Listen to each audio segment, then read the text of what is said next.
So lots of stories. Feel free to tell lots of stories. Because I think it's your story that they can express specific actions, specific decisions, choices, steps. And then we'll go around and talk about obstacles and challenges to the work and resources that you don't have to push the work you're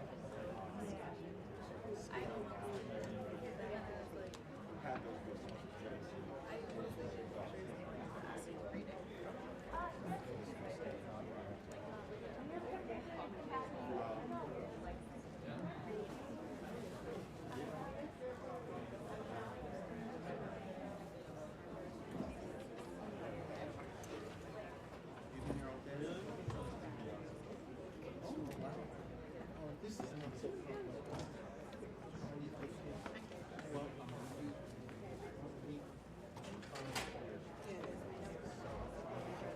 I move over. How about if we go just a little bit more to the end? Is that comfortable for you? Okay, well, what I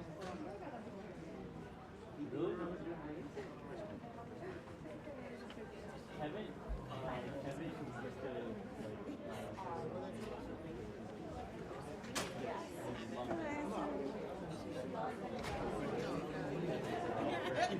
he taught me a lot of what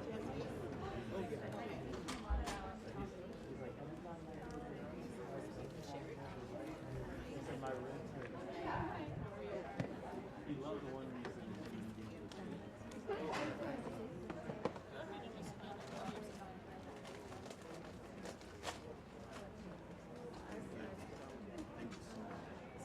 what's the correction?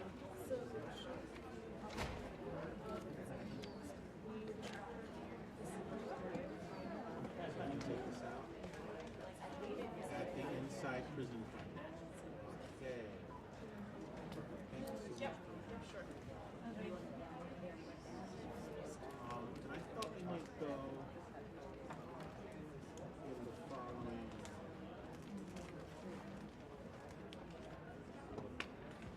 Erica, Shauna. You would prefer Venom to go first? Just not to go first, okay. Well, we can come in from the outside in. We can come from the cross borders to, okay. So Venom will go first. And then I think it's going to be second.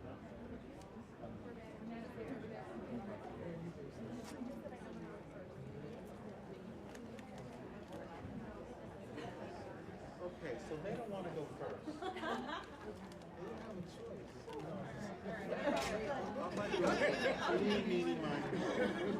It's been decided. Right. Erica, since you're so close to home, you'll look at the microphone. Okay. Yeah. I will actually set it'll just vibrate.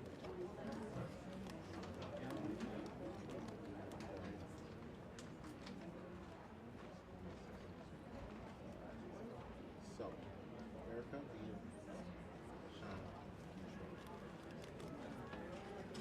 Fade and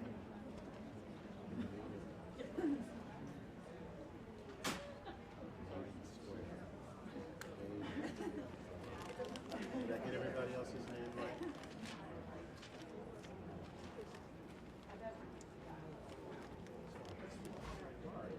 No.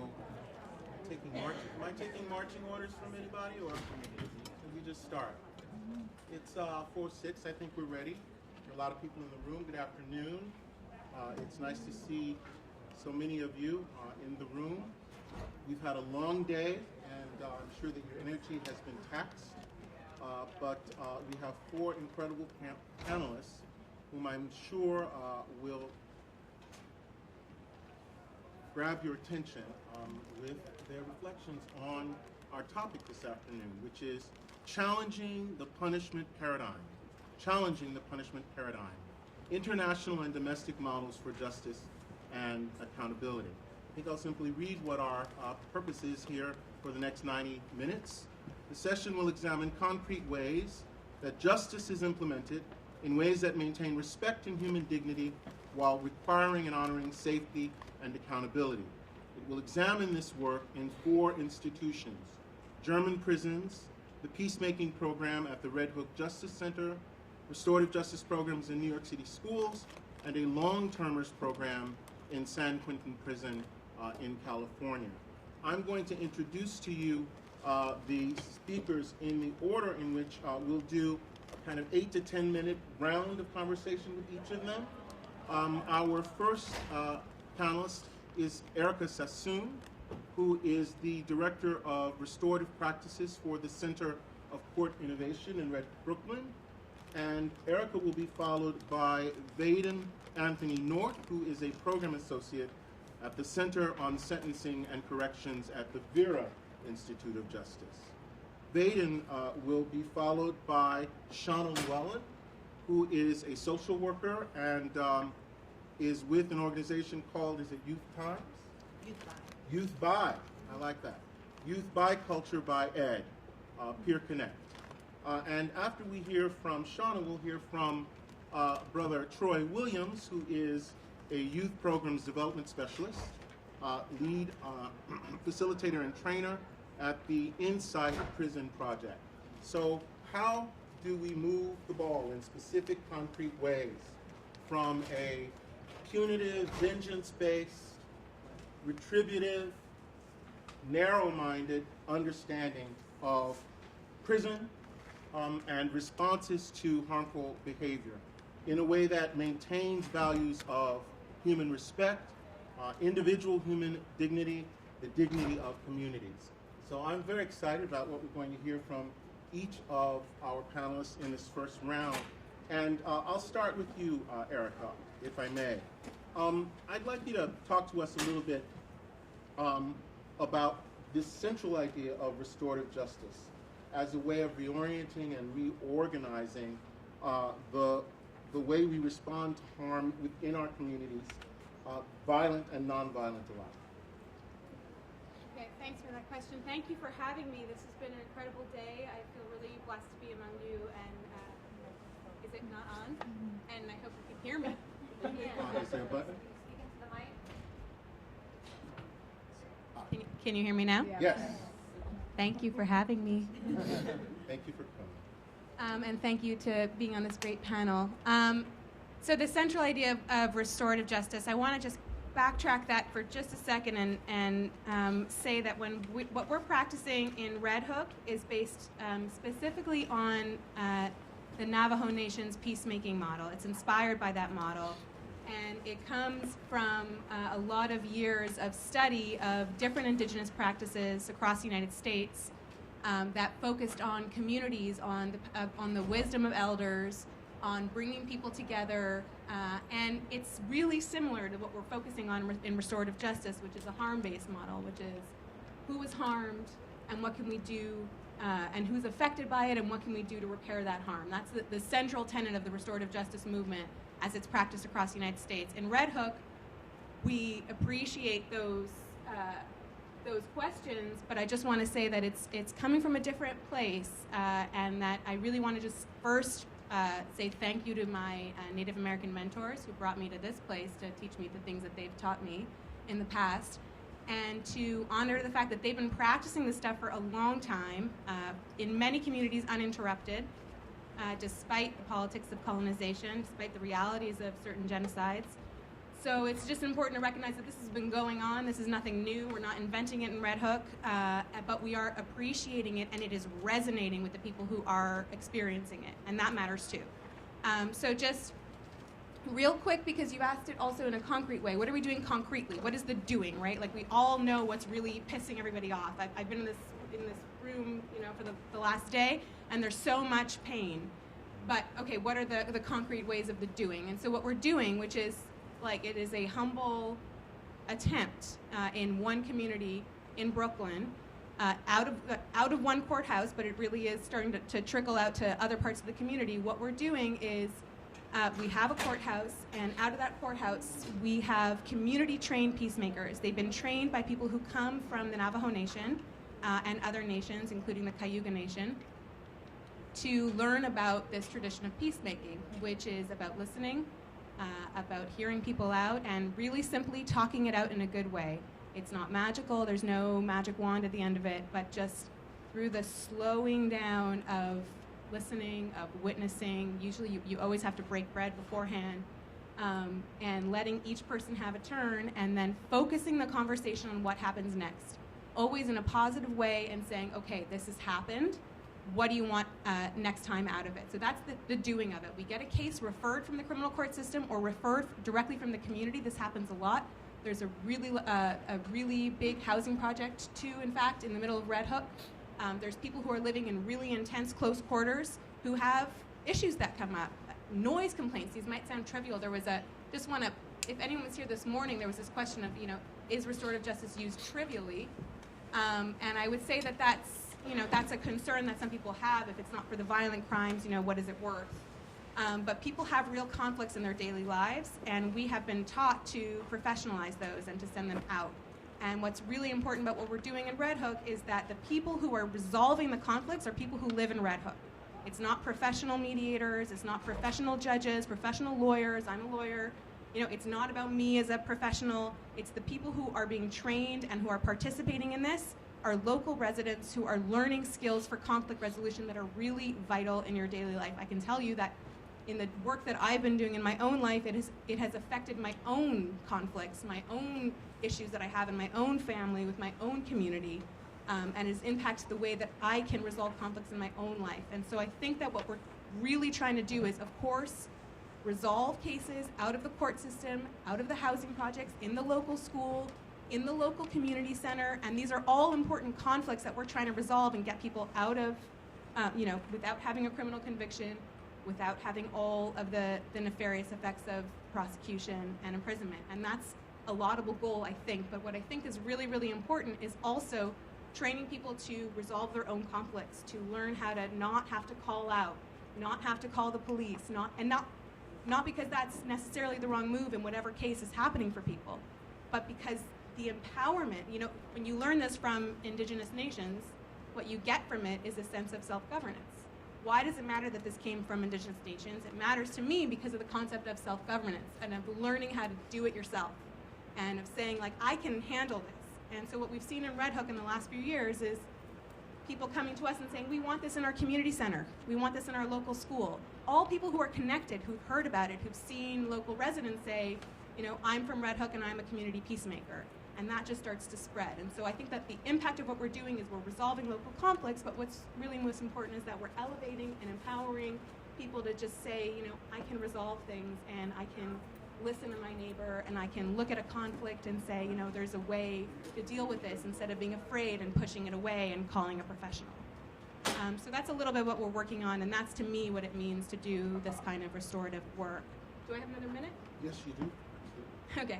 I want to also say something about this question of victims, because it's come up today as well, of what I've heard of.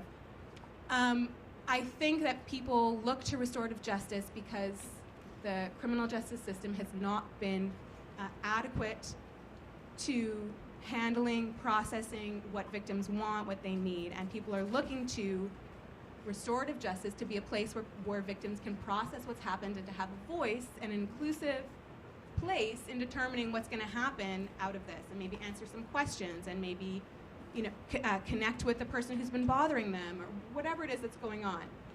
And I think that it's interesting to think about it, when someone calls the cops on someone because they're in pain for some reason, because they've been victimized, and then that person who's had the cops called on them is then suffers a trauma through being incarcerated, through losing their job, through losing their housing, whatever it is that's happened, through the humiliation, through whatever pain that has happened through their interaction with the police. It's not just that the criminal justice system isn't giving the victim a voice, it's that by causing another trauma on somebody else, we can't even hear the trauma of the original victim because there's a new victim now, and we can see that victim. So I'll give you just one example of a case that we did in peacemaking. And it was roommates, again, I feel like it's people who didn't have conflict resolution skills, who were never taught to to deal with a conflict in their lives, who were maybe suppressing a lot of conflict. It wasn't a very serious case. But what happened is that the victim called the cops on the offender. The offender was taken out. These are terms that woman A and woman B in a conflict. Woman A calls the cops. Woman B gets arrested, is completely traumatized by the experience of the arrest, feels like she was racially targeted, cannot even believe what has happened to her and all the effects that this arrest has had to her. And when we went into peacemaking, I felt really frustrated because we couldn't even deal with woman A's original trauma because there was this new trauma on the table, which is the arrest and the prosecution. And that was huge, and it was like a blinding light, and you couldn't deal with anything else until you dealt with the fact that there was an arrest and a prosecution. And so you're just like, this is a long way to say, you're making things so much worse. And now there's just no way to hear the first woman and to hear what's going on for her. Because, maybe she was being bullied, which she definitely was, but she wasn't arrested. She wasn't thrown out of her house. She didn't have all these other things happen to her. So I think that there's a lot of ways in which when we think about what kind of intervention we're going to do, am I out of time? Can we think about do no harm in your intervention? Can you think about when you have a response to a conflict, to a crime, to something terrible that's happened, are you going to be doing more harm than good? And if that's going to happen, then you have a lot more to undo. You have a lot more trauma to handle. You have a lot more, you have more social workers that you're going to have to call. You have more family members that you're going to have to call in to get support networks because you're making things worse. So one of the things that we're just really hoping to do is not make things worse. And I tend to think that lawyers working in this should be taking a Hippocratic oath when they're thinking about what they want to do. I want to say two more quick things. One is that what did we learn from our Navajo Nation mentors? And really what we learned is about connection. And this is, of course, the antithesis of what we're doing in the prison and police world, which is you've done something wrong, we're going to send you far away and not look at you. And then we're going to wonder why when you come back, you're rattled or worse. All right. So I think that when we're thinking about what we're trying to accomplish, when you have a peacemaking circle, when you have a restorative justice circle, what you're trying to do is connect people. The Navajo Nation have an expression that is someone who commits an antisocial act, acts as if he has no relations. That when you do something against your community, it's because you don't feel connected. So for the response to be to further alienate you, you start to think, maybe we've got it wrong. I also want to say that I come to this work as a former prosecutor, and I think it's just really important to be honest about who you are, what you've learned, what you've participated in. I feel, when I got here this morning, so happy to be in this space and not doing that work. So thank you for having me. Very blessed to be here.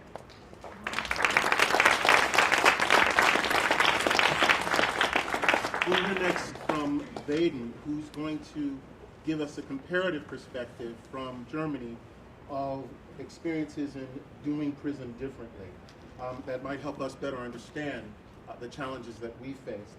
So I'm very happy to have this perspective, particularly, not just a domestic, but a comparative and international perspective.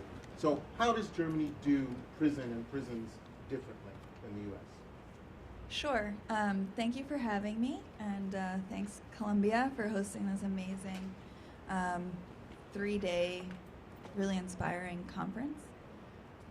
So to start, I guess I'll just give some context of what led us to see German prisons and what kind of brought us to this point. In February 2014, the Vera Institute of Justice led a group of criminal justice practitioners to Germany and the Netherlands to kind of see a different way of doing things.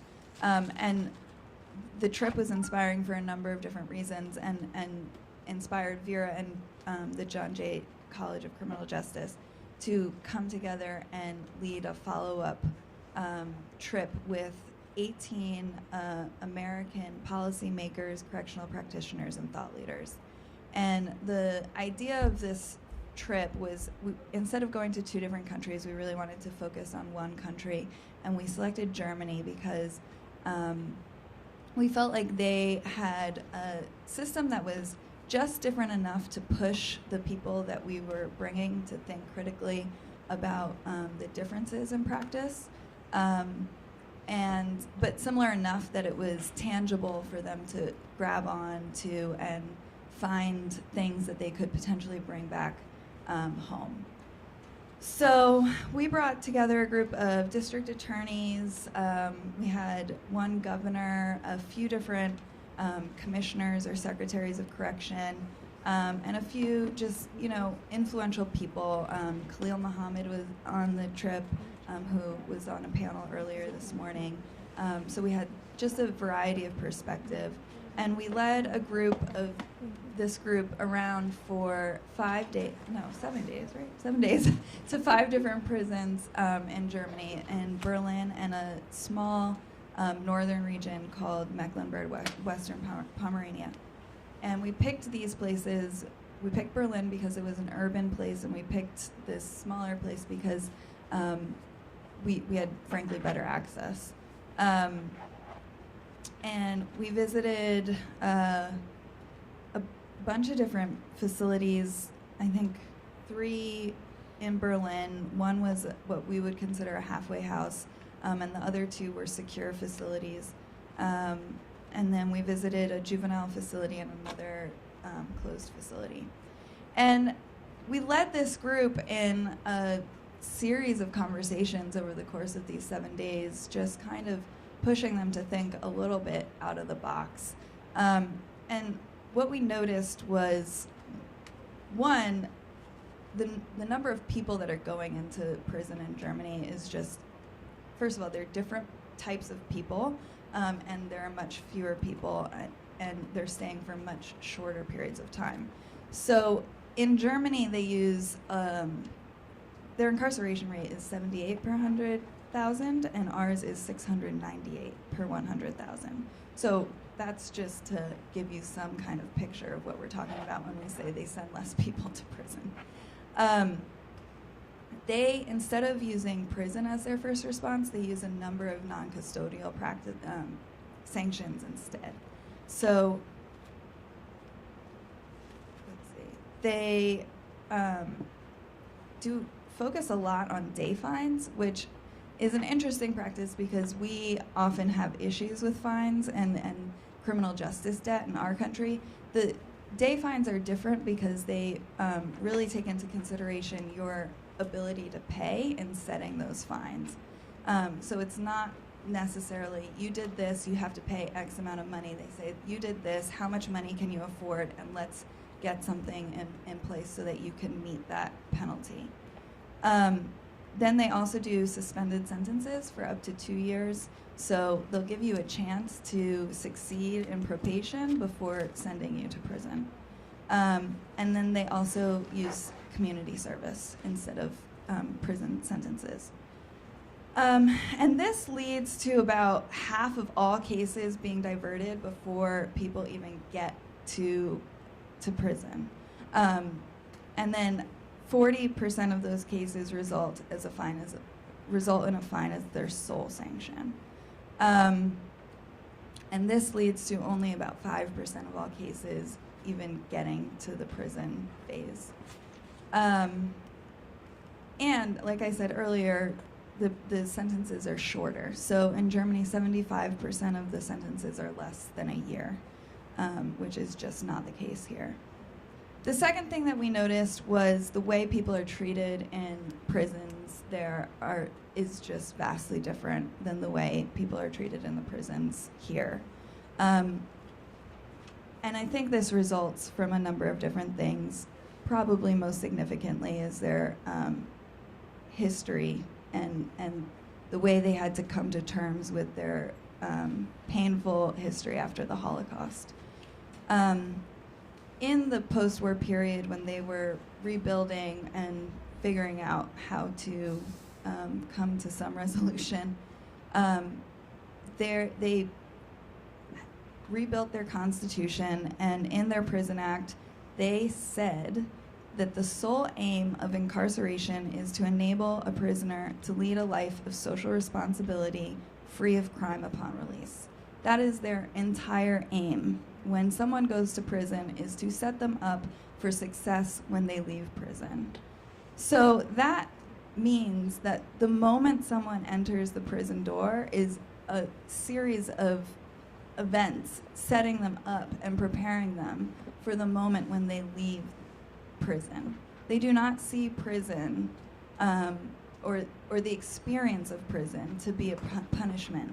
Going to prison is the punishment. Once you're there, they do a number of things to help normalize it and actually make it an experience that is most similar to what your life is going to be like on the outside, because they want you to be able to succeed when you leave the prison doors. How am I doing on time? Okay. So their approach to corrections just looks very different, and you see that, you know, when you walk into a prison, you see people walking around. They're not escorted from place to place like you see when you walk into a prison in the United States. You see people wearing the clothing that they want to wear. They don't have to wear prison uniforms because there is dignity in making a choice about what kind of clothing you put on your body. You see people making decisions about what they want to eat for dinner, their kitchens. You see people making decisions about who they want to have communication with and who they want to have phone calls with. And one striking thing was there were telephones in the room, and they could call people that they wanted to talk to. The items in their room were not censored, so they were able to have posters on their wall that definitely you would not see in a U.S. prison. And the other thing is maintaining connection with community. And so they put a lot of emphasis on allowing visitation and not just allowing people to come to you and visit, but also allowing the incarcerated people to leave and go into their communities. And you see a lot of movement between these secure facilities into what they call open facilities, or what we understand more as halfway houses, even before the prison sentence is over, so that people start having jobs in their communities and being able to visit family members in their own spaces. And what you see from that is just a really empowering and inspiring set of principles that really operate around human dignity and making sure that no matter who someone is dealing with, that there is a basic human right to dignity and respect, and that doesn't get taken away when you are sentenced to prison.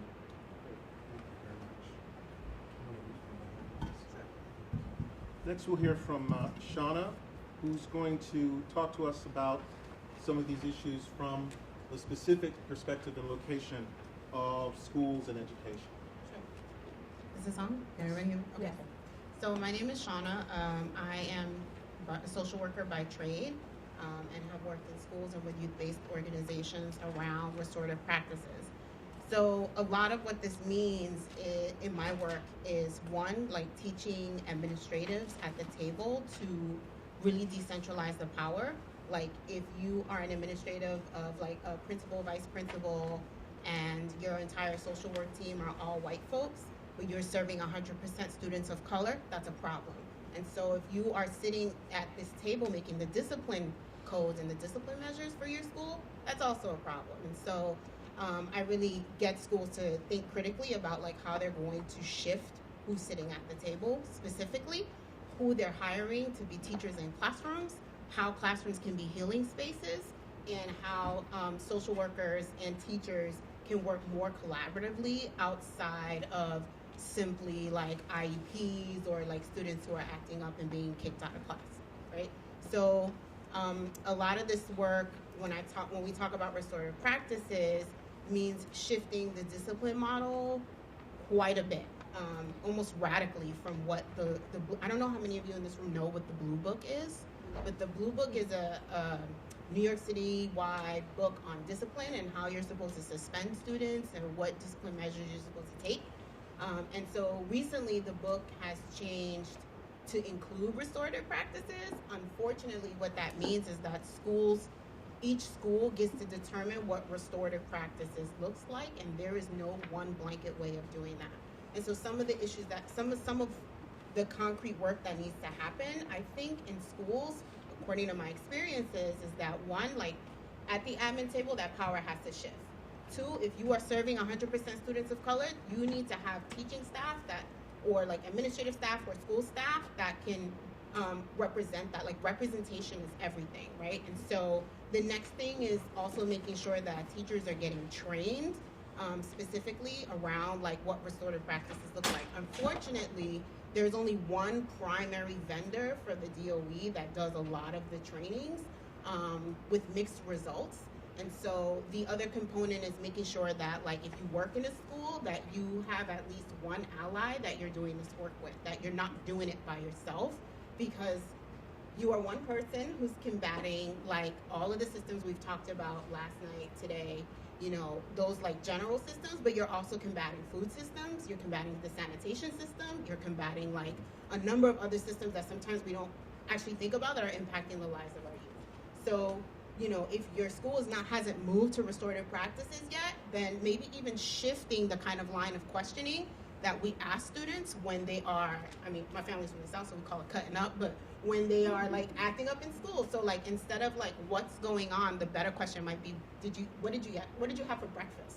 Or like, what time did you go to bed last night? Like, these are things like, according to Maslow's hierarchy of needs, like, these are basic things that are missing, you know, often. So when we talk about food systems and sanitation systems and all these other systems that are impacting our student lives that they bring into the school, this also impacts the work around restorative justice in schools.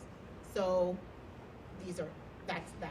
The other thing is also building youth voice into the school culture. So this has been a continuous problem in schools for a long time because youth are not trusted, and it's this sort of like ideology that like youth can't make good decisions, which is wildly untrue. And so we've been able to lead like restorative circles in which the youth become like part of the circle keeping process, lead the circles and hold each other accountable in that space. But oftentimes what that means is that you have to have trained staff to be able to like do this work with students. And in schools, what that training looks like is not uniform. And a lot of the times, you'll sometimes go into schools who seem like they have it together, and what is missing is the lens of race, class, power, and privilege. So they'll be like, oh yeah, we run circles, like we are awesome at circles, but the teachers are still racist, like, and they're like practicing like really racist like ideology. So these biases are like running rampant in these circles, like in the circle keeping and the circle practices. So if we're talking about shifting school culture, which is like the primary modality of restorative justice in schools, it's talking about race, class, like power and privilege, and like what that looks like, what that means, what are internal biases, what are they not, what's earned power, what's unearned power, what's earned privilege, what's unearned privilege. And most people cannot tell you what those things are. So that being said, we want to really like try to integrate certain strategies. So these are like inter-school strategies, but then you have to think about like the outside community. So it's also important for schools to have really tight community relationships with community-based organizations, regardless of whatever services like they're offering. It could be food pantries, it could be counseling, it can be like we took a bunch of students from a school in Brooklyn that I worked at, and we brought them down to the Harlem Youth Court to see like what students were actually doing, because in this particular school there was a like actual court built into the school, but it was being used as a save room, and it wasn't being used as a space where youth could actually like integrate in this way, and the youth themselves couldn't even see themselves. Like, what are you talking about? We hold each other accountable. So we brought them from Brooklyn to Harlem. Not that we had to, but we wanted them to see it in action, and they were nice enough to host us, and they were able to see like the ways in which we could strategize on like connecting the struggles and connecting the work. So those are like the systematic things that need to happen in schools, and that you guys can do. But the number one thing that I would say to start with is like, if you want to do it and there's one other person in the school who wants to like shift the culture, like work together to build a community. Like 1 turns to 2, 2 turns to 4, 4 turns to 8. Have lunch with each other when you do it, and then go visit mentor schools, which are sort of the schools that have it pretty much together, and see what's being done and like learn from each other. Great, thank you very much. And next we will hear from Troy, who will also be talking about some of the same issues that Shauna has addressed regarding work with youth, but in the context of a prison project that is also, as I understand it, cross-generational, because you are not a youth. So thank you very much for coming to talk to us about that intergenerational, cross-generational, youth-centered restorative justice practice. Well, thank you all for being here. Thank you all for being here. Can y'all hear me? Yeah. All right. I guess the first thing I want to do is thank my executive director and program manager, Karina and Billy, or Billy and Karina, who are sitting in the audience. So as you guys heard earlier, I am a youth program development specialist, right? That sounds really fancy, right? Right. And on the other side of that coin is 16 months ago, I was serving a life sentence in San Quentin State Prison, right? And so when we start talking about issues with youth, just because I have gray on my chin now doesn't mean that I haven't had a youth experience. And being someone who started gangbanging at the age of 13, went on that journey and thought I was the biggest, baddest Crip in town, and leading on to the penitentiary to being sentenced to life inside of a correctional facility, I think I have a little bit of experience about what our youth and what people are going through that lead them down that path. One question that I had to ask myself, and I often present or put forward, is I say, how does a little boy, as in the case with me, who had so much reverence for life that I literally would not step on an ant, how does a child go from that to being a gun-toting, gangbanging felon? How does that happen, right? And until we start looking at that process, then we're going to continue having the problems that we're having in our community. And, you know, I've been shot at by the police. I've been beat up by the police. I've been through my gamut of issues with the police. One of my homeboys was just murdered by the police, right? I can tell you story after story about issues with the police. And on the flip side of that, if we don't hold ourselves accountable, right, how is the problem ever going to get solved? And we, as in people in the African American community, we, as in people who consider themselves American, no matter what your background is, if you're holding on to some issues that you're not putting forward, then this is continuing the cycle, right? So I remember being young, and I remember people always telling me, you guys need to stop, right? The Christians would come tell me, the Muslims would come tell me, right? Government officials would come tell me, and my response to them was, when y'all stop, we'll stop, right? And so I'm just putting it on the table. It was very hard for me to receive a concept about being nonviolent when everything around me was violent, right? My name wasn't Jesus. I wasn't into turning the cheek, right? So it was very difficult for me to walk that road, like I said, and everything else around me was being antagonistic towards me. And I'm talking about everything from what was in my home to what I saw in the school, to what I saw on the street, to what I read in the school textbook about who I was as an African American, right? Even the textbooks disrespected my entire history, right? And so the things that happen that are happening right now inside of San Quentin that are presenting some solutions, you know, as we term it, toward the issue, is that I had to do a whole lot of internal work on myself, right?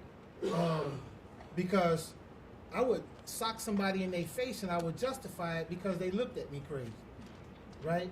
Or as now people familiar with the term microaggressions, right? People use microaggressions, and I didn't see my busting you in your mouth any different from the microaggression that you just gave me, right? Because the bottom line, we talk about all the assaults that are happening on black bodies, but what about the assaults that's happening on black psyche? On our emotional and spiritual well-being, right? And so as a child, I didn't understand how to differentiate that, right? I can tell you this, that I'm gonna start from the point that I was sitting in the hole and I was doing a shoe term. I was locked up in solitary confinement, for those of you who are more familiar with that term. And I was locked in solitary confinement for great bodily injury on another inmate. Now here I am in jail for violence, serving a life sentence, which means that I don't know when or if I'm ever gonna come home. And now I'm in solitary confinement for another very violent situation. And so my world became hopeless. There was nowhere else for me to turn but inward. And I started meditating. But initially, my meditative practice started off with me trying to, I wrote a list, and you had one little sheet of paper and a pencil that was probably about this big, and I started writing a list about everybody whose fault it was that I was in that situation. Their name went on that list. And I started writing it down. After about 30 days, I ran out of names and I couldn't figure out who was missing. It might seem pretty obvious now, right? But it absolutely wasn't obvious to me at that moment. After about 3 days went by, I said, I'm gonna start over. And I drew a line across the middle of that sheet of paper, because I wrote all the names at the top, because you have to preserve paper. You never know when you'll get another sheet. So I wrote a line across the middle, and then as soon as I went to sit down, my name popped up. And I'm like, nah, something wrong. It can't be right. Let me try this over. And I could not get past my own name. I got up, I wrote my name down, I looked at that sheet of paper, I had all these names on the top, a line through the middle, my name on the bottom. It was a mathematical equation, and I was the common denominator. So for the first time in my life, I started to try to understand what I had in common with all of the issues and problems that I had been through, right? Because pretty much most of my life, I never wanted to gangbang. I never wanted to be that way. But I was one of those who felt that I was only dealing with the hand I had been dealt. I was told that you had choice A or B, and I didn't realize it was an entire alphabet. But it's also very different between wanting to change, knowing that you need to change, and having the tool set to change, right? So it wasn't until I got to San Quentin a little bit after that there was all these programs at San Quentin. And right now, most of the time when people hear the term San Quentin, they think of the San Quentin of old, they think of death row, and don't get me wrong, there's some rough parts to San Quentin still. But for the most part, the main line is unlike any other prison facility across the state of California, mainly because there are about 3,000 volunteers that go inside San Quentin. In fact, we were inside San Quentin when they were doing the Occupy thing, and people came to San Quentin and they started occupying San Quentin, and we were inside like, don't occupy the outside, we want you in here. Because the same walls that keep us from getting out are keeping people from getting in, but at San Quentin, they are allowing volunteers to go inside the prison to offer the programs that we need. When we start to talk about restorative justice, there is this concept as though that I always like to present to the table as though someone is just coming to help the lowly prisoner from this state, right? And I'm here to tell you there's a lot of peacekeeping, there's a lot of stuff that goes on inside the prison environment that the outside world doesn't have a clue about what's happening inside the prison system, right? At the same time, we still need tools. So every program that is inside of that facility would happen because somebody from the inside reached out to somebody on the outside and said, look, this is what we need help with. And the people in the community responded. And we had an administration that, at the time, who was wise enough to realize that the same violence that was being perpetuated on inmate was happening to them also. And so they saw the benefit of providing these programs or allowing these programs inside the facility. And so when we start talking about restorative justice, you can't have a restorative justice program unless all of the stakeholders are at the table. By definition, this is what restorative justice is. And so coming home, I don't know how much time I got, but I've been so transfixed that I've forgotten. We have 3 minutes. 3 minutes, all right. That's enough to tell 20 stories. All right. You're listening. But by the time that I came home, I had did all of this stuff to try to make it out of prison, and that's a whole challenge into it, all this stuff, because, truth be told, I have the kind of record that, but for California going broke and the change in some of the laws and the prison system, I had the kind of record they would have never let me out of prison. I was a pistol-packing, gun-toting, gang-banging fool, and that's what it was, right? But things changed. I walked out of prison. The part that disturbs me is that at least a minimum of $50,000 a year was spent to keep me inside the prison system. Yet when I walked out, I was given $200 and told good luck after 18 years of incarceration, right? And I got placed in transitional housing that you walked out, the dope spot was next door, right? The prostitutes were on the corner, and people would come dump all of their trash and stuff right on the corner. And the first thought in my mind was, here I am with the throwaways. And I started to have all of the issues come up for me because I'm being triggered, right? I'm back on the block. I need my pistol, right? I need to protect myself. And the way I protect myself was I stayed strapped 24/7, right? And so all of that stuff is coming up for me. And what I had to do was start to reach out to my community. I had to start to reach out to people, the very same people that were helping provide programs on the inside, and most of them could not respond because the administration told them, you're not allowed to have any contact with him. So I was basically left on my own. And thank God that some brave people stepped up to the plate and resources started to come my way. I did not run from my story. I do not run from my story because it has made me who I am, right? And the mask is off, and I'm not hiding behind any mask anymore. And we'll go some more into some other stuff.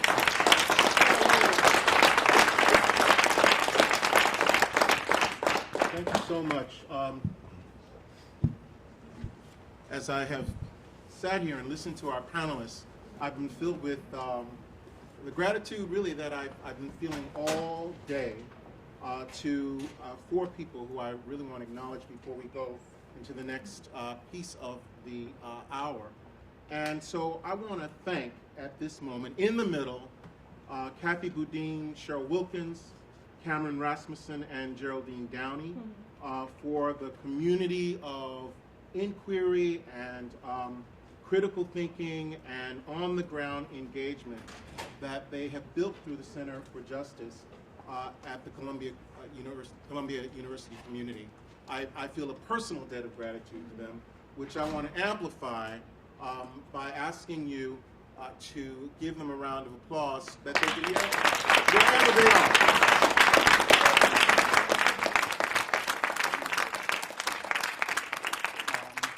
This has been yet another rich contribution to a rich day of conversations. And my heart is glad and my mind is challenged. So I think what we will do at this point, having heard from each of the panelists, Erica talking in really, for me, productive ways about restorative justice as democratic justice and claiming this idea of self-governance as a principle that ought to matter in the way that we respond to harm and first do no harm. And then we heard from Baden talking from the German experience in these delegations about the restorative justice model that leads with non-custodial, integrative strategies that transform the relationship between people who are in prison and the communities of which they are a part, and which treat them not only with human dignity, but recognize their citizenship and their right to be reintegrated as a central component of the work of prisons. Shayna gave us some wonderful on-the-ground examples of the value and necessity and benefits of non-hierarchical, inclusive, collaborative partnerships in which youth are brought to the table as people who are equal stakeholders, who have equal resources of knowledge and insight and experience.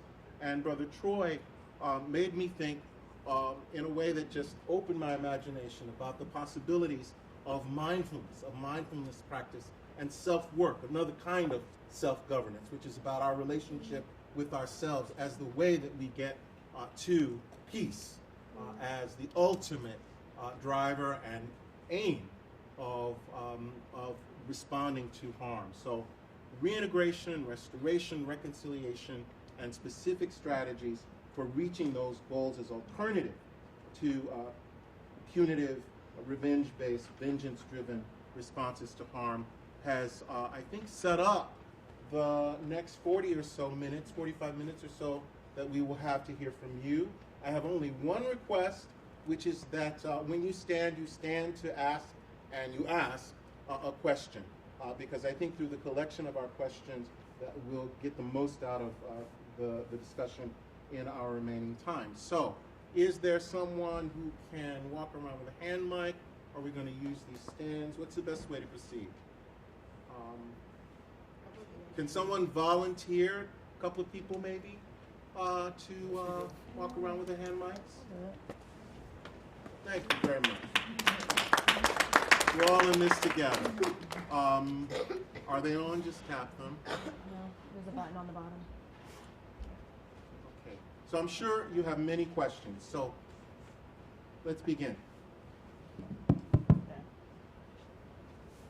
Certainly lead by talking about and sharing your work as a way to frame the question. Thank you. Hello. Hi, thank you. My name is Risa Gerson. I have a job concerned with access to counsel for poor people. Mm-hmm. But I have a question for Vaden. Could you talk more about the prison experience in Germany for those who are convicted of really, really serious crimes like homicide or rape, and what is the protocol there and how does that work? Sure, can you hear me? So in Germany, they have some sentencing guidelines that kind of speak to what you're talking about. It's a little difficult to talk about, so I'm going to explain it in two different ways. First, nobody gets a sentence of more than 15 years unless you have one of those serious crimes, and then you can get a sentence of life. And the way the life sentence works in the German system is the court, when they sentence you, they set a minimum amount of time that you must serve, and it must be at least 15 years, but they could say you must serve at least 18 or 20. And then what happens is after you've served that minimum period of time, you get periodically reviewed by the court, and they see if you're ready for release. And so what ends up happening is, I don't know if I have the exact number, but most people who get served a life sentence end up leaving prison after 20 years or less. So you don't have the same kind of continued confinement. They do have a practice of, I'm going to forget the term. Do either of you remember? Of, I forget. Preventative detention. So you can continue to be confined, but those operate more along the lines of like a halfway house. So people are able to go out into the community even if they are under preventative detention. So it's not a perfect system by any means, and I should definitely say, the German prison system is still a prison system, and it definitely, like, you walk in and you feel like you're in a secure, confined space. And when you talk to the incarcerated people, they definitely don't want to be there, you know. So it's not a utopia, and there's definitely work to be done there, and they admit that as well. So sorry. Does that answer your question? Other questions? Hi, I have a question and perhaps a comment. In some ways, I struggle to reconcile the difference of Germany's history with the Holocaust, with America's history of both genocide of indigenous people and the ongoing systematic evolution of a plunder known as slavery. So in many ways, I feel like we as a nation have to come into terms with an equal, if not more, prolonged history of plunder than that of Germany. And to me, the response ought to be a acknowledgement the way that Germany has acknowledged its history of the Holocaust. So to what extent can we use a restorative lens to address, perhaps initiate a truth and reconciliation process to address our nation's suffering from slavery? And sort of on a more practical note, in terms of the proliferation of restorative justice practices, it sounds like what we need is more folks adequately trained and experienced in these practices. So how does one go about in New York or elsewhere to have essentially have the right tools to hold circle and bring that to the community? Yeah, of course, you know, the irony of the German system is that the post-war process was kind of led by the U.S. and our foreign policy, and so we kind of forced the German people to think, how are you never going to do this? And the irony there is that we've never done that ourselves, and we've never come to terms with our own history of genocide, like you mentioned. And I certainly agree with you, and I think that was a major takeaway of the delegation, was that there's some real healing that has to happen here in order for us to even get to the point where we can truly think about what human dignity means for every individual. I don't know if other people have other things to add about the restorative justice piece. I mean, I just, what I'd like to add is that, you know, restorative justice does not mean the absence of consequences, right? And so when we talk about, you know, the history and what has happened in America, you know, waiting to get the government to acknowledge something that the people must do doesn't seem right to me. Like, when you turn on your flick on your television, what are you supporting when you're watching what you're watching, right? When you buy what you buy, what are you supporting? This system is built, slavery was built on economics. The land was stolen for economics, right? So that other people can prosper. And so what are we doing that continues to support that, right? We can go back and we can talk about Willie Lynch, and we're looking for a person when corporations have become a person. Yes, right here. Yeah. Unless somebody else is holding a mic. Oh, I'm sorry. We'll come right to you. I have a really more of a practical question for Shana, right? Shauna. I'm director of programs at a youth serving nonprofit, and we're in schools all over the city. And I was I think you made a lot of valid points about who is in schools and who the teachers are in schools. A lot of the time, my staff look a lot more like the students than the teachers of the school. And so I'm thinking that we would probably be a good potential provider of kind of really bringing the restorative justice practices into into the schools that we're already in. So I was just wondering, what are some of the, how do people receive training in these practices, and are there, I know you said there's certain vendors that are doing it, but are there better ways for us to be doing that? You talked about model schools, like how do we actually get a hold of that in New York? There's, okay. Can everybody hear me? Yes. Okay. So there is, I think you're posing some really good questions, which a lot of CBOs are actually faced with. Recently, the City Council just approved for like $2.4 million for restorative justice coordinators to go into schools. Unfortunately, what they would do is they'd call up CBOs and be like, we have money for you to be a restorative justice coordinator, but we're not going to tell you what school you're going to, and you have to accept the money. And so it would often put folks in really like trying positions. And I tell that story because the schools that they want to put potential RJ coordinators in are schools that are not necessarily interested in restorative justice. That's like setting someone up for failure. And so if you're asking the question about like training, I would say like the vendor that does it, the one larger vendor that does it is the Morningside Institute, but there's also like the International Institute of Restorative Practices in Pittsburgh.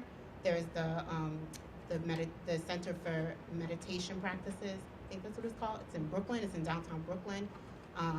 There are also like some trainings in Crown Heights around the Youth Meditation Center. I mean, there are trainings happening everywhere, and I would just encourage, it's like a practice, whatever practice that you're in, whatever modality you're in. So I'm a social worker, so I try to like learn as many modalities as possible, and then use like the pieces that like best work with youth, and like help train youth about like what pieces they feel work for them.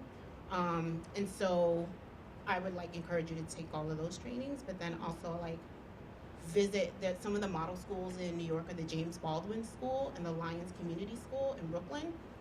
And there are other schools that are like coming up as mentor schools, but those are like the primary ones right now in the city at the moment. Who, you know, if you like wanted to contact someone there, I'm sure I could hook you up with someone there to like have a conversation about that. And then you have one more question about anything else? I think That was it? Okay. So you all need to talk about networking. yeah. Okay. Yes. Yeah, I was wondering if you could speak more about other types of indigenous forms of transformative and restorative justice that, for me, they alluded to in the morning, is that are more community and collective oriented, because in our, besides being punitive in our society, it's also the onus is on the individual and blaming and shaming. But there, in my understanding, in some non-Western societies, there are collective ways of trauma, psychosocial interventions for trauma, but also for restorative and transformative justice. So, collective forms of. Erica, would you like to respond to that? Sure. So there's different practices, in different communities and different tribes and different nations. The Maori in New Zealand are very well known for their practice that's been replicated in the States. That's a conferencing model.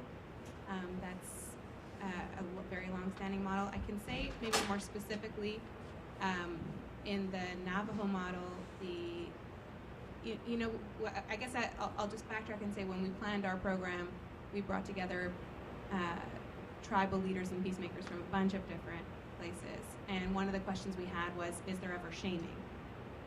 And they all said, absolutely not. There's no shaming. Now, in some indigenous practices, there are admonishments from elders to help young people get on a correct path. So there isn't this neutrality that you might find in a mediation, or even in some restorative practices, there's more neutrality practice, or more, in certain indigenous practices, there's definitely elders who are admonishing young people and trying to teach them a correct path. And that can sometimes maybe be more stern than the way some restorative practices are practiced these days. One of the philosophies, and I'm definitely not an expert in this, in the Navajo way of doing things, is really about bringing harmony. So their focus is on bringing harmony. In Cake, Alaska, which is Tlingit community, way up north, their focus is always on moving forward. So when they do peacemaking, they tell very, very, very long stories. The entire community gets together, and you are not allowed to talk about the past or, you know, what happened or the incident in that way, in the way that we're so used to focusing backwards and focusing on just that thing that happened. You have to talk about you can talk about your emotions about it, but in a way that is about moving forward. It's really antithetical to the way that we do things, which is so kind of like that tightly wound, what happened, the vengeance, like all of that vengeance mentality, it doesn't change what happened. So it can be counterproductive. It can be maybe therapeutic for some people, but it's counterproductive. So in the Tlingit community up north, they talk about always moving forward. So it's less about shame and less about punitive ways. Now, Indigenous communities have used banishment. They have used things that can feel punitive. So it's not just to romanticize anything or create some, you know, mythical universe or utopia or anything, but it's important to see some of those differences. Question here? Yes, so thank you for such this eclectic panel. I think everybody has been bringing a different perspective, but everything is along the line. So my question is going to form on program development. I work for Big Brothers Big Sisters, and my title is a licensed social worker within the agency. But underneath that title, I work as a program manager. So my job is to develop programs for the youth that we work with within the agency. I love program developing. It's something that I'm very passionate about. And I challenge myself to, you know, outdo the last program and last month's program. So with the restorative practices coming to play, I guess my question is, what should be incorporated into program development to make sure the youth that I'm working with are sustaining what they're getting out of programs? Because a lot of times we do a program once a month. February we have a targeted theme, and then March it's a different targeted theme. And sometimes moving along, I don't want what is lost, what they learned in February, to be lost. I want to make sure that there is some type of sustainability. So I want to know what should be incorporated in programs so that they're sustaining and operating independently when they're outside of the program from us. You want to address that? Okay. So one of the things that I think should be incorporated is like a consistent feedback loop from the youth. Like if you put the question out to the community is going to tell you what they need. And so having that like inclusion of their voices not only makes them feel heard, but also makes them feel part of the process. I think youth also, in addition to the feedback loop, they need to be at the table for the planning of it, because they'll be able to also talk about directly from experiencing like what you've done at your program versus like what they think should be added. I think also taking youth outside of that to see what it looks like in other places. So there's a Restorative Justice Conference in May at Lehman College that's coming up. It's May 4th, and the Restorative Justice Institute is coming up with like a youth summit, which is in June. So like having them see like share spaces with like other youth to see how they're also implementing the work is probably going to be super useful for them as well. And then giving the youth an opportunity to actually talk about what they're doing with other folks, whether it's adults, whether it's set up in their schools, because I know Big Brothers and Big Sisters has an in-school program. So like having them set up conversations in schools to talk to their peers and to talk to the other adults, I think are some of the starting ways which that can happen. Troy? She pretty much said what I was going to say, but in addition, you know, the repetition is always good, and allow the student to become the teacher. You know, when you teach something, you get a lot more of it out of when you give something, as opposed to if you're just trying to intake and become a parakeet. So having the students be facilitators. Absolutely. Can I say something on that? Yes, please. I think one of the things that we really, this idea of giving something and not just kind of receiving it, and a little bit of what you talked about earlier about people coming at you and kind of giving you something, you know, oh, you take this and fix yourself. I think one of the things that you're trying to do when you do a restorative program is to get everybody invested and have everybody have a stake in it, and realize fundamentally the quality, some of the human dignity stuff human dignity stuff, that's a sentence I just said, and it's on camera. But you know, that concept of equality, and that, you know, you did something wrong, fantastic, I did something wrong too, you know, maybe you got punished for it, maybe I got away with it, whatever it is, you did great things, I did great things, understanding that equality and that things can be shared in that way, and that the label you wear today is not the label you wear tomorrow, all that kind of stuff that maybe sounds whatever, it can be really, really powerful when you leave the criminal justice system, which is so filled with labels, and just deal with what happened. All those labels really obfuscate dealing with what happened and how you're going to remedy it and how you're going to move forward from it. So I think with your youth, getting them invested in saying, like, this is, you know, it's part of, like, this is yours, right? And, you know, whatever program you're doing that's going to help some mythical other, that can be you too. So just kind of getting them to kind of feel it in that way, I think would be helpful. One more thing, sorry, I want to say is that if you could, I keep forgetting, if you can include current issues as it pertains to what they're learning, they will make the connections as well. And so if either talking about the latest thing that they saw on Facebook, like have them connect it back to the learning that they just experienced. And sometimes it makes them feel more invested in that way. Is there a special role that cultural practices play in increasing cultural literacy around some of these issues in the school as learning opportunities? I mean, I think schools have a responsibility to build culturally relevant and culturally responsive committees where youth are sitting on those committees and also talking about that. Schools have a responsibility to build culturally relevant pedagogy where how you talked about how the books were disrespecting you, like how students can learn in classrooms and feel that they are being represented in an ethical, responsible, and caring manner.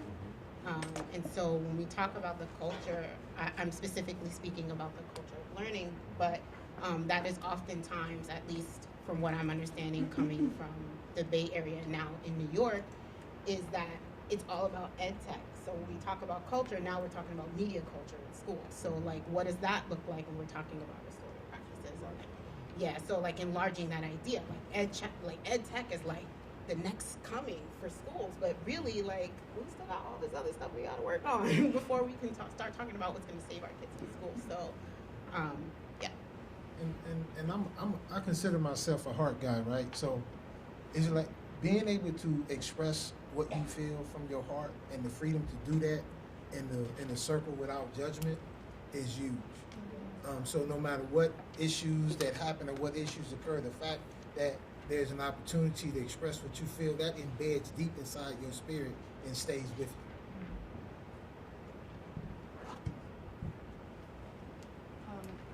My name is Chloe, and I work on organized around sexual violence. So coming into it's really interesting to think about how restorative justice can play a part in sexual violence, but it's also difficult to imagine. So I think that, especially in Erica's opening, it was a really convincing and obvious case for why restorative justice is so important in remedying power imbalances when people who are punished are often on this empowered side of things, and so this punitive system only exacerbates their disempowerment.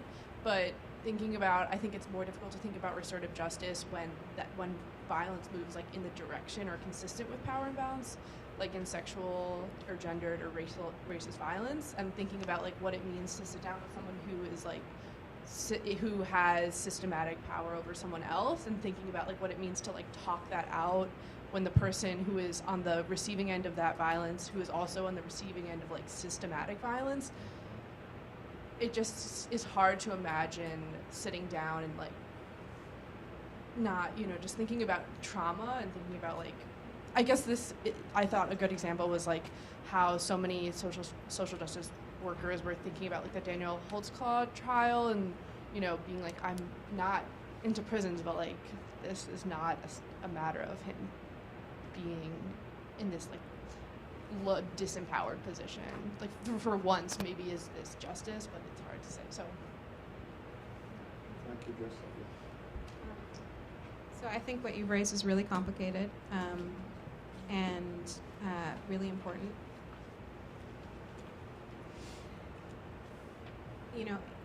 There are all sorts of different types of sexual violence and intimate partner violence. I think I think unfortunately our criminal system has like one response. And what I was trying to say earlier about victims is one of the problems is that when you assault someone who's assaulted somebody else, if the state is like can be committing violence through arrest and through incarceration, that we don't necessarily take the time that we need to take care of the victim. So I think that one of the stronger arguments for restorative justice in that context is that if we're not going to harm the person, even though maybe you feel, and that's fair, like that there needs to be some kind of vengeance, and I don't want to take that away from anybody who feels in certain cases like I can't deal with this. That's not my place to say. But if we're not going to create that harm, maybe we can focus a little bit more on the safety of the person who's been harmed originally. That being said, I think it's really tough. I think it requires a lot of people on board. I think one of the things that can be positive in this context, and I think it's really only if communities have worked on their norms of sexism and of patriarchy and are coming at this with a view of protecting people who are vulnerable. And so when communities do that work and say we're going to protect vulnerable people, and that includes women, that includes people in the LGBTQ community, and that we're going to focus on their harms and approach this restorative intervention with that in mind, then you might be able to have a really good result. But it's a bit of a long way away. There's a lot of work that has to be done before that. I think one of the positives to think about when you think about, I think specifically intimate partner violence, not necessarily sexual assault, it really, this is a spectrum, and it's difficult, and it's something that we've been dealing with for a long time. But when you're dealing with that, potentially by bringing community people involved, if the community's done that work, that means that the secret is out, and that hopefully, like you were saying, sir, the accountability that you can deal with in restorative justice and actually facing what you're talking about can come out. And so then other people in the community, because the prosecutor is not going home to that same community and isn't going to hold that person or that abuser to account. And so who's going to do that? And when the family or the community is not involved and that's taken away from them, then you have less eyes and ears on a potentially vulnerable person. But again, it takes community norm building around protection of vulnerable people who have been subject to that kind of systemic abuse. And if I could, and I'm pretty much speaking in the limited view of a person who has committed a crime, been sentenced, and undergone the process that we go through in the Vogue, which is Victim Offenders Education Group. There is, in that particular program, we have what we call Surrogate Victims Panel, right? And what happens is, over a period of a year, in most cases, some cases a year and a half, a person going through this curriculum, the concept of who's a victim is broad, right? Because I committed a crime, I'm not considered a victim even though my brother was murdered, right? And so one of the first things that happens in the class is there's a process that you go through called selfish victim. And what happens in that process is that it identifies with the young child that went through the issues that they went through to go down that path toward criminal behavior or toward being able to commit an offense against someone, right?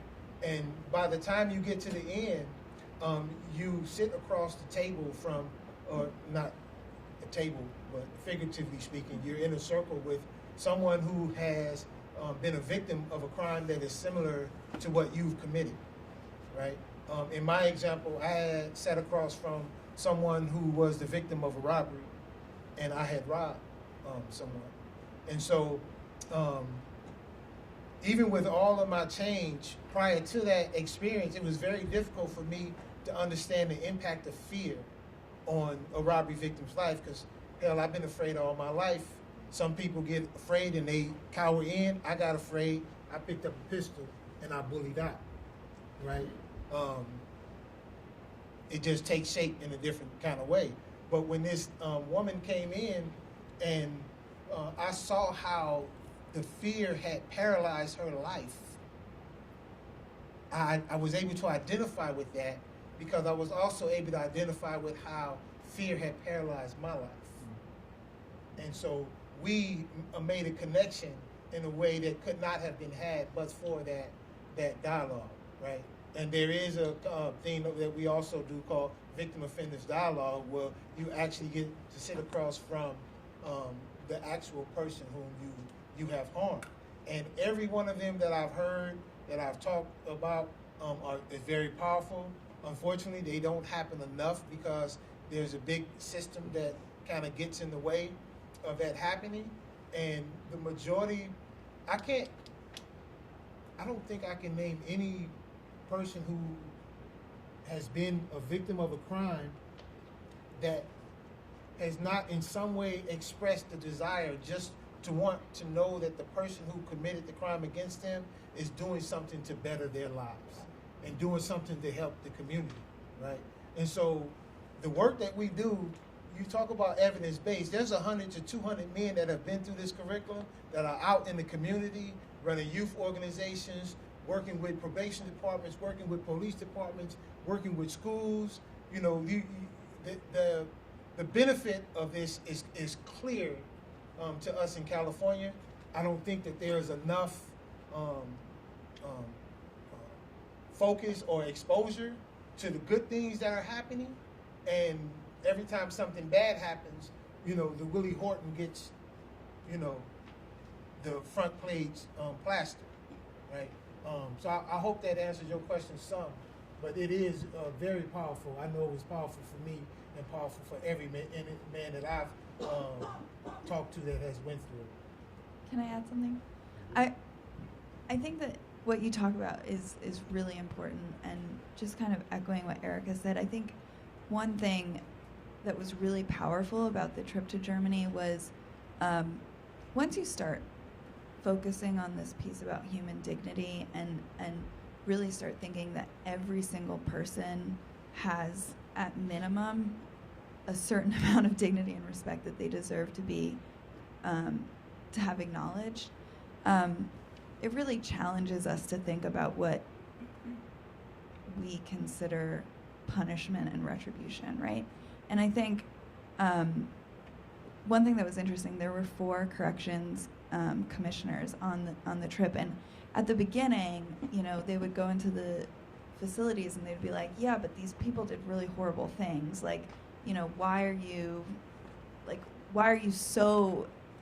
talking so much about human dignity? They kind of deserve to be in the place that they're at. And by the end of the trip, what you saw happening was an understanding that you can't really have healing unless you confront dignity and you confront the people that have been perpetrators of crime, because without that confrontation, you just put them in a corner and you don't solve the issues. And so I think it's really powerful that the entire goal of prison in Germany is to make sure that a person doesn't commit crime or reoffend, like we use the term. And that really builds a community and an environment that is healthier than one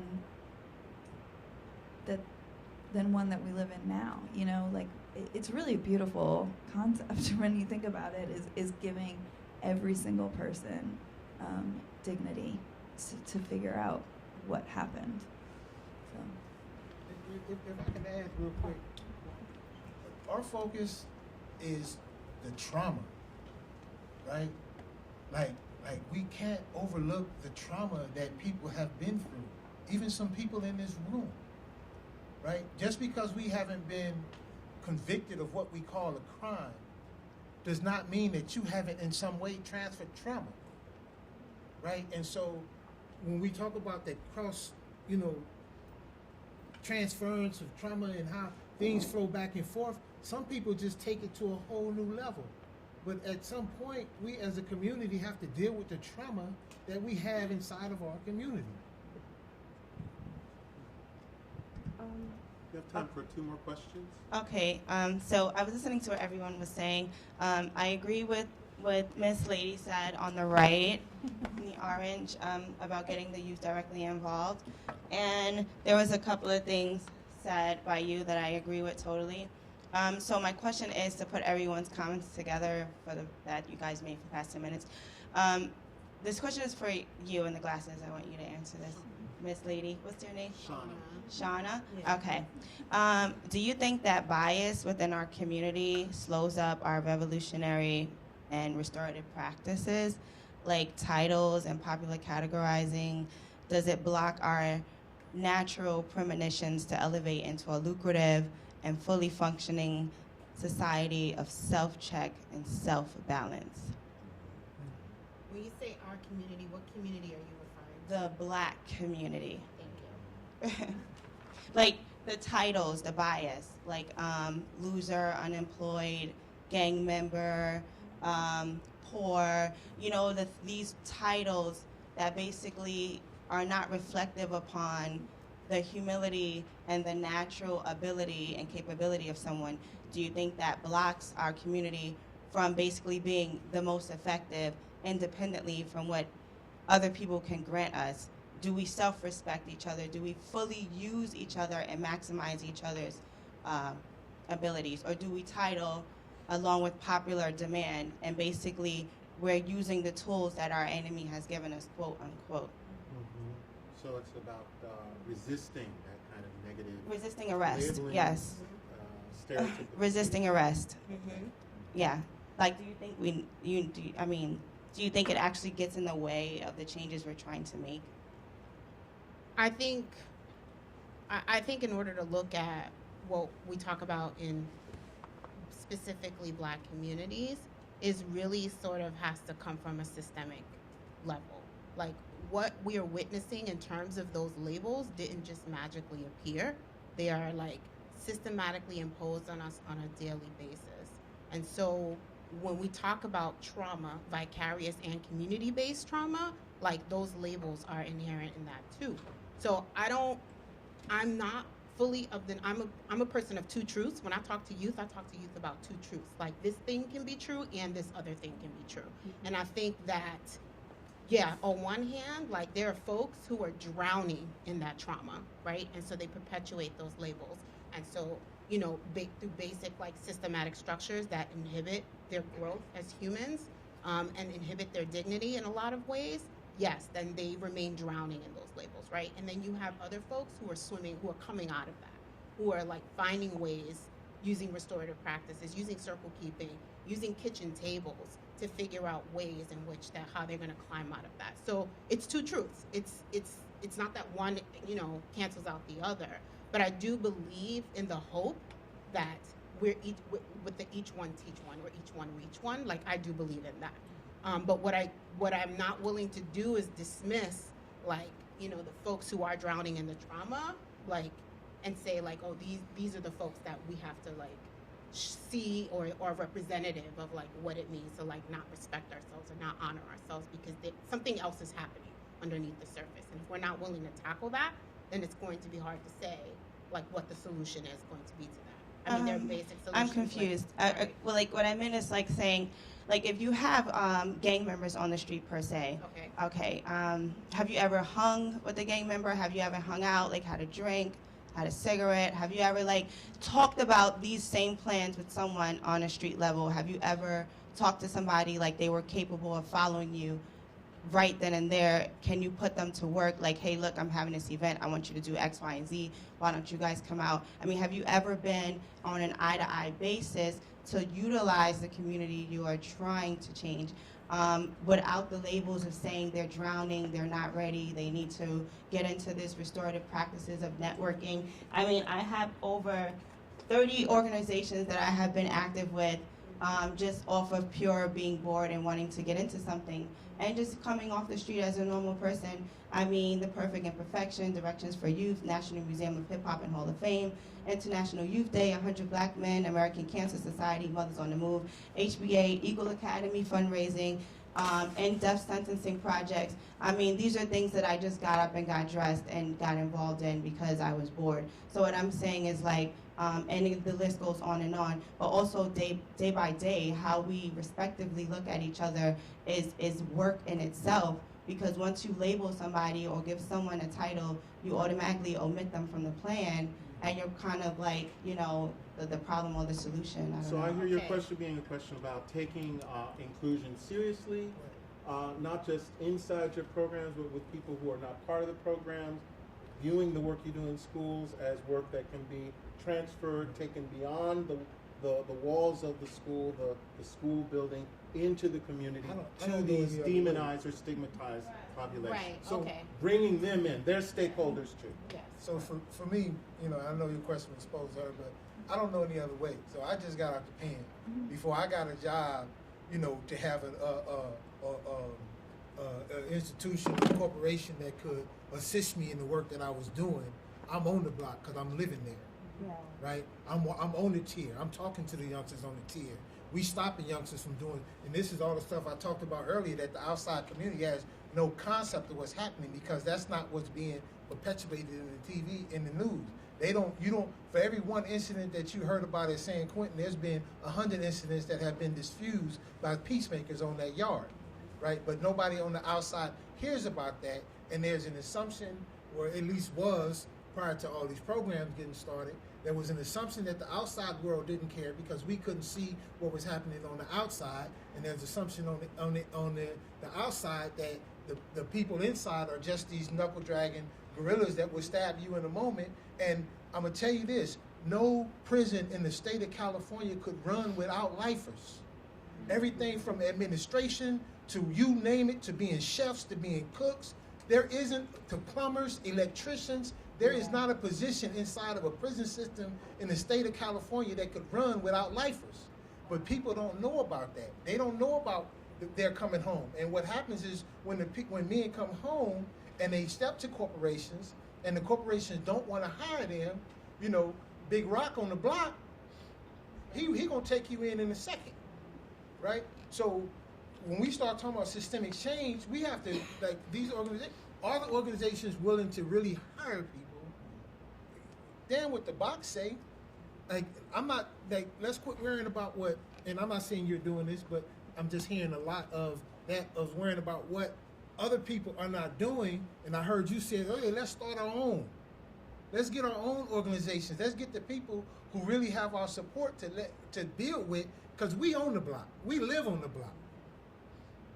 Right. So, I think that we're going to have to end the conversation, but Okay. that's an excellent, excellent note on which to end. I'm really grateful to each of our panelists for the ways in which they've contributed to this conversation we've been having about moving from or to a vision of responding to harm in which we respect the equal dignity of all, and we struggle toward a society that centers not criminal justice, but human justice. And you've given us a number of concrete strategies and visions, and told us stories that I think will empower us all as we commit to struggling for a decent society that doesn't need to respond to harm and conflict with approaches, or can respond to harm and conflict through approaches that give pride of place to care and to community, to collaboration, to healing,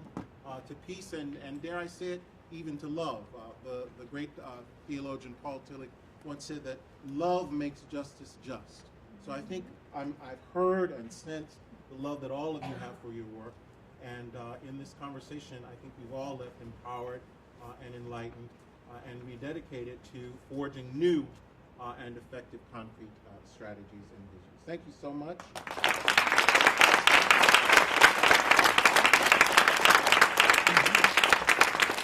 Our work continues tomorrow morning. But get some rest, have some fun, eat some food, break some bread, and we'll see everyone tomorrow. Thank you so much. That was really terrific. Thank you, Shauna. Thank you, Troy. I really appreciate your insight.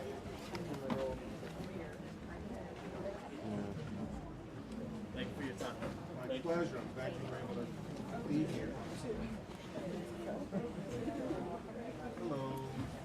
Good, how